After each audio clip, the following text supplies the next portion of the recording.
the man who fell into fortune. Thomas Reed had a habit of hurrying through life. He hurried through his breakfast every morning, through his conversations, and through the streets of Brook Hollow, the kind of small town where everyone else preferred to take their time.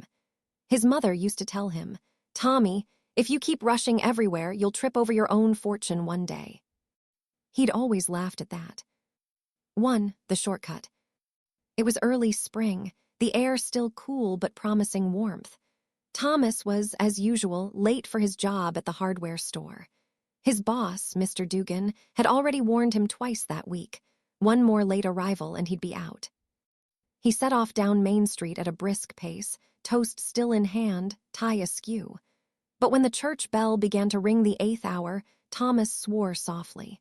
He wouldn't make it in time if he followed the road. Then he saw it, the old Miller field.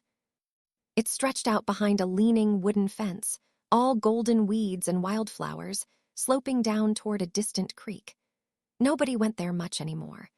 The Miller family had moved away after the barn fire decades ago, and rumor had it that the ground was full of hidden wells and holes from the old farm's irrigation system. But it cut nearly 10 minutes off the walk. Thomas looked both ways down the empty road, then swung his leg over the fence and started across. His shoes crunched over dry grass. Birds darted out of the brush. For a moment, it even felt peaceful, like the world had slowed down just for him. He checked his watch again, distracted. And that's when the earth gave way. 2. The fall. The ground beneath his right foot simply vanished. Thomas had just enough time to shout before he dropped into darkness. He landed hard, coughing, in a narrow pit that smelled of wet soil and stone. For a long moment, he just sat there in shock, staring up at the circle of sky above. The edges of the hole were rough and crumbly, about 15 feet high. Not impossible to climb, but not exactly easy either. He rubbed his ankle, it ached, but it wasn't broken. His jacket was torn, and his pride bruised more than anything else. "Brilliant, Thomas," he muttered. "You can't even take a shortcut without falling into one." As he stood and brushed himself off, his hand grazed the wall of the pit. That's when he noticed something strange. The soil glittered faintly where the sunlight hit it. He leaned closer. The shimmer wasn't from water, it was from something metallic. He dug a bit with his fingers, and out came a few small, heavy flakes, bright yellow, smooth. His heart thudded. He'd seen enough gold wedding rings at the hardware store to recognize that color. "Can't be," he whispered. He rubbed one piece clean against his sleeve. It shone back at him, unmistakably real. 3. The discovery. Thomas forgot all about his twisted ankle and his ruined suit. He spent the next hour scraping away bits of dirt, uncovering more and more of the golden streaks running through the wall. By the time he stopped, his hands were filthy but glittering. Eventually, he remembered he still had to get out. He shouted until his throat was raw. Finally, after what felt like forever, he heard a voice above old Farmer Harris, who lived nearby, leading his mule along the fence line. "Tom Reed, what in heaven's name are you doing down there?" "Felon need a hand," Thomas called.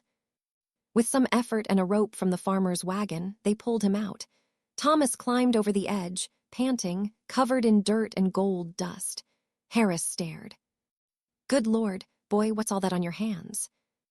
Thomas hesitated, then showed him. The farmer's eyes went wide as wagon wheels. Within a day, the whole town knew. 4. The gold rush of Brook Hollow. Experts came from the city. They tested the soil and confirmed it, real gold, hidden under layers of clay and gravel.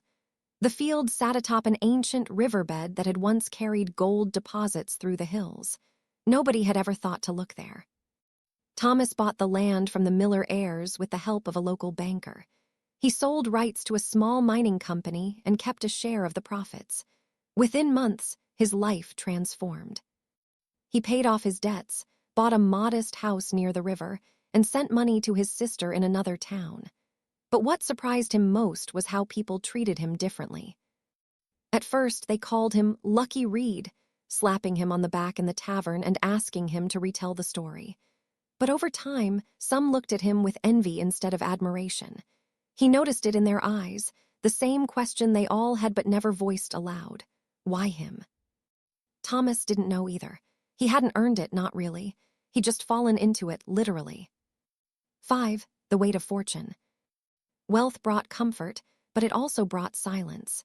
His old friends drifted away, his boss avoided him out of embarrassment, and his days grew oddly empty. He tried to enjoy his new life, but it never felt as sweet as the moment he'd first seen the gold glimmer in the dark. One evening, months later, he went back to Miller Field. The mining operation had moved on, leaving the land scarred and hollow. He walked slowly across it, the sunset turning the sky to gold. He found the exact spot where he'd fallen. The hole was filled in now, a mound of fresh dirt marking the place. Thomas stood there for a long time, hands in his pockets, thinking about how strange life could be. He'd spent years rushing through everything, always chasing something better, only to find his greatest fortune when he literally stopped moving. He chuckled softly. "Guess you were right, Ma," he murmured, tripped right over it. As the sun dipped below the hills, the field grew quiet again. And though Thomas Reed would never rush another day in his life, he would always carry with him that simple, shining truth. Sometimes, the deepest holes hide the brightest gold.